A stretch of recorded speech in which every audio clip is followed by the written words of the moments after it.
Lamplight presents The View from the Corner Shop, the diary of a Yorkshire shop assistant in wartime, by Kathleen Hey, edited by Patricia and Robert Malcolmson, narrated by Rebecca Courtney. One day, I started chatting with a sailor home on leave from the Far East. What did we talk about? Food, of course. Curious how het up everyone gets over food. Food really hits the tender spot. Kathleen Hey, 3rd of September 1941. Introduction.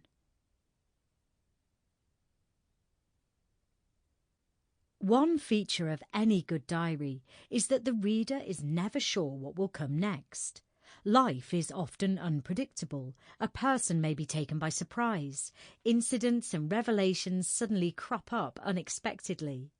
One day's writing may be focused on public events, the next day on a personal worry or a memorable conversation, the day after that on shopping, prices and material hardships.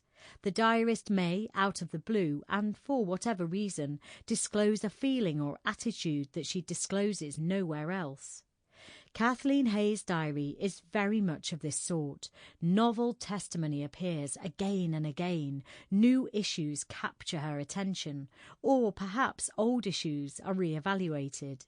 At the same time, though, there are matters of commonplace routine, spending most of one's hours under one roof, living with and hearing from the same people day after day, and navigating the predictable rhythms of the normal working week. For Kathleen, these rhythms were closely associated with assisting in a grocery shop in a working-class neighbourhood on the outskirts of Dewsbury, West Yorkshire.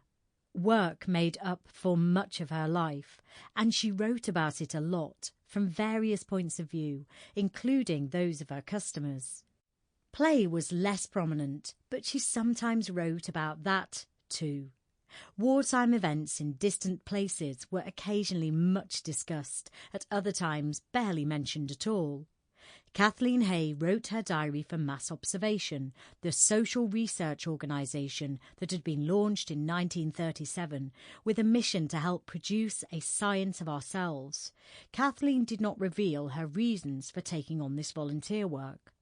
We can only surmise that she felt a degree of commitment to MO's function as an agency of social investigation and its desire to learn as much as possible about the everyday lives of Britons during this extraordinary period of the nation's history. Sample complete. Ready to continue?